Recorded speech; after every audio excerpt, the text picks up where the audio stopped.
one of the first questions he shared in the Holy Smokes group was about the evangelical Black church demonizing the Divine Nine. Oh, where my alcohol? I need my liquor up here now. He was like, I'm really struggling with this, or can y'all give me some feedback on this? I'm trying to figure out which way to lean on this particular topic. So I just want to say something for those of us where like that's a settled issue for us. We not worried about that. It's a moot point for us. We always got to remember that everybody's at a different stage in their deconstruction journey. And for some people, things that don't bother you might really bother them, and vice versa. So if the Divine Nine conversation is not something that concerns you, just bear with us as we address it, because it concerns other people in our community. Because I've had some other conversations with people and they were like, yeah, I've struggled with that too. So I have a question before you get started though. Yeah. So where does this whole, like, what's the issue with the Divine Nine? Like, why are they, I get they're Greek organizations, but why are they demonic? I'm going to play this video. Okay. From one of the members of the new generation of Christian thought leaders. Ew, why would you? I wish you wouldn't. I really really wish you would. Video from an idiot. That introduction is too great. You're being so nice today. What happened to the petty, man? Bring the petty back. No, if you've seen The Righteous Gemstones, you will understand how petty that is. The Righteous Gemstones is a show on Max about this white televangelist family. They got like crazy money, and the kids are completely inept. Like they're not good at anything, but they think they're the shit because they are the kids of the big televangelists, and they started referring to themselves as the new generation of Christian thought leaders. That's how they were trying to brand themselves. So when I see like these young fundamentalists out here spreading lies, I was like, oh, this is the new generation of Christian thought leaders. So this is what this Christian thought leader had to say to her crowd. Maybe about a month or two ago, me and putting you in it, Pastor, we both going out there. Me and Pastor Stephanie denounced the sororities we were a part of. And I can't preach to you about killing your idols when I'm in covenant with one. That was a tough one. I just drew a line in the sand. And I'm gonna stand on business with it. Because let me tell you, there is deception getting us to bow to things unknowingly. You think you good, but it's really his grace. The only role I want my name on is the Lamb's Book of Life. I think what's one of the things. I'm not here to argue with you. Work out your own salvation. I'm gonna just tell you, as for me and my house, we're gonna serve the Lord. I don't want no confusion getting up there telling the Lord all this stuff. And he like, I never knew you. Oh, wow. My question still remains. Mm-hmm. I'm with you. So she has said in the comments that what she say? Let me read. I ain't got my glasses on. Number one, it was the ritual. Read. It was the rituals that equal satanic worship. Number two, she has spake unto us, saying that you take an oath where you pledge your life to something and to the deity of the Greek gods. She spake unto us. Unto us, Karima. I really thought the Divine Nine was about public service. Oh, help us with logic. I'm starting to be convinced that anything that has anything to do with having fun or pleasure or doing anything besides being an automaton within a specific church is wrong. Autobahn. I don't know. What? Thank you. I wasn't even invited, but I know that's a dollar joke. or something. I'm crushed. That's it. I just knew that one. I'm absolutely crushed. I can't. I'm sorry. I know I'm uninvited. Smith, forgive me, please. I had like 10 minutes. I had to hop on. I think this is the most performative foolishness ever. How you gonna be performative and say, "Oh, the Lord told me to do this," and then you announce it to everybody in the congregation, and now I got to do it because you had to do it? Because you did. You're doing this for clout. You're not doing this for Jesus. And then I went through this. I went to the rabbit hole today, and I watched all of the videos about people denouncing the Divine Nine. I watched them all. Okay, I was walking today, and I listened to all of them. And the question I have to ask is, y'all believe in Greek mythology? When the Greeks called it mythology themselves? When they said, we was guessing, and you, this monotheistic Christian, go, oh my God, we pledging to deities? When really Greek mythology is symbolism about concepts and not deities? And if you want to go down that route, maybe we should divest ourselves from the Apostle Paul, who quotes help us here. Please have a seat with your performative condemnation. And that is all I have to say. Thank y'all for letting me crash this party. I rest. So we got to give him Yes, sir. This how we praise him down south. Ain't that something?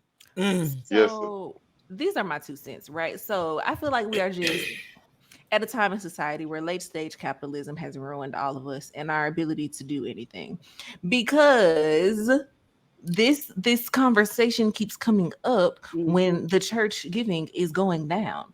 And so if you are giving all of your time and your money and your volunteerism to these social and civic organizations, and then you cannot give your time, your talents, and your volunteerism to the Lord's church, then they must be demonic.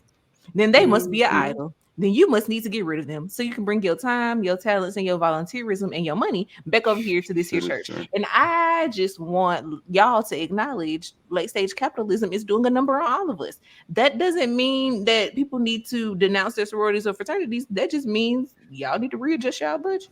Tyranny and I do a lot of stuff in the church world. Tyranny probably more than me. Tyranny is employed by everybody.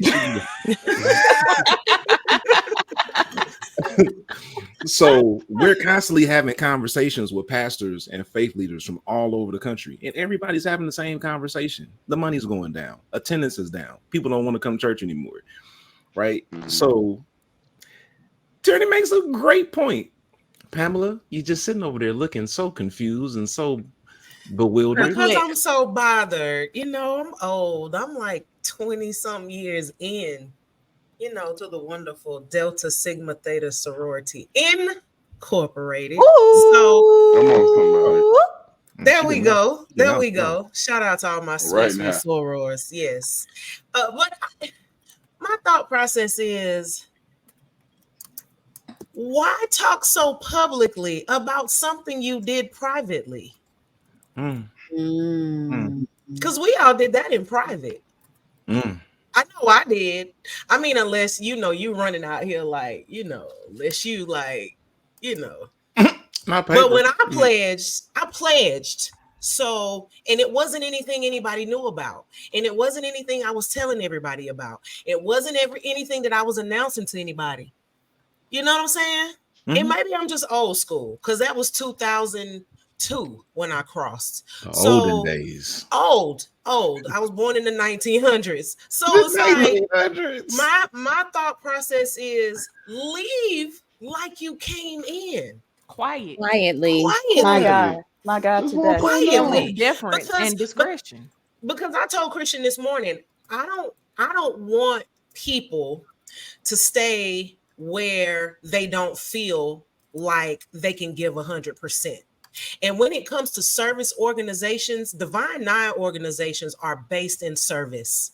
So if you aren't committed to the organization, I bid you adieu. And I can say, this is where I have to leave you, because I don't want no half-ass deltas. Hell no. Don't. That's just me. I wouldn't want no half-ass members of TFC.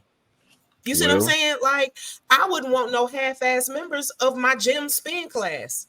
So my thought is, if you're not comfortable here and you feel like you are having to do something that doesn't align with who you are anymore, go in peace and be encouraged. But I don't need, what is the announcement for? And then you turn around and say, I'm not trying to tell you what to do, but as for me and my house. Yes, you are trying to tell me what to do. Yes, you is. It's manipulation. Because if you weren't trying to tell me what to do, there would be no need for the announcement. So you are a liar, ma'am, above all else. So you can take your lying ass on and you can make space for somebody else who wants to give 100% to deltas, to AKAs, to kappas, to alphas, to whoever they want to give it to, sigmas and Qs, whoever they want to get. Make room, daughter. Make room. Make room. Or maybe we could just be silent, like Jill Scott said. Yeah. Come on, Jilly. So I wanna piggyback off of one thing that Pamela said, and then we're gonna go ahead and get into deconstructing while married. I'm not in the divine nine, so I'm coming at this from a theological standpoint and how it's being presented to people who are struggling with this.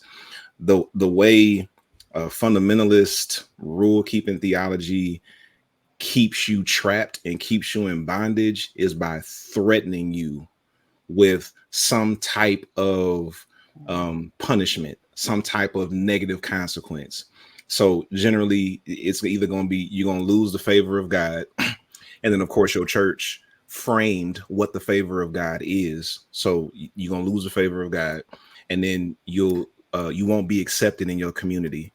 Right. That's another big thing, because our church is our community and we want to be accepted in the spaces that raised us. So if they tell us, if you don't do this, you won't be accepted here, that's another consequence that we have to be worried about.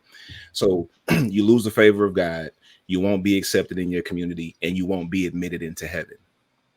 If you allow those three things to control your behavior, they got you by the throat, because that's what they weaponize against you every single time over harmless shit. I'm telling you, we don't, like, the fundamentalist church does not define sin based on harm. They define sin based on stigma. Stigma is when you associate something with shame, whether it causes harm or not. That's why our model is so different. We define sin by harm. D9 organizations. Hey, thank y'all for watching this segment all the way through. The entire recording of this episode is exclusively available in our digital community. You can subscribe by visiting holysmokesmovement.com and just click join our digital community. And if you enjoyed this segment, I'm sure you're going to enjoy the 2+ hour recording we did on this topic. But not only that, you'll have access to the TFC ecosystem where hundreds of us discuss these topics every day. And not only that, you can watch all of our full-length podcast recordings on demand in our digital community. And not only that, you can get the gratification of supporting a movement that's supporting you. And who doesn't want that? So again, holysmokesmovement.com, click join our digital community. And don't forget to subscribe to our YouTube channel if you want to get more free content from us just like this. And we'll see you right back here next time, where we are deconstructing harmful theology and building beloved community one cigar at a time. But like, you did know, you don't have to smoke cigars to be a part of this, right? Like only 15% of our community smoke cigars. I'm just saying.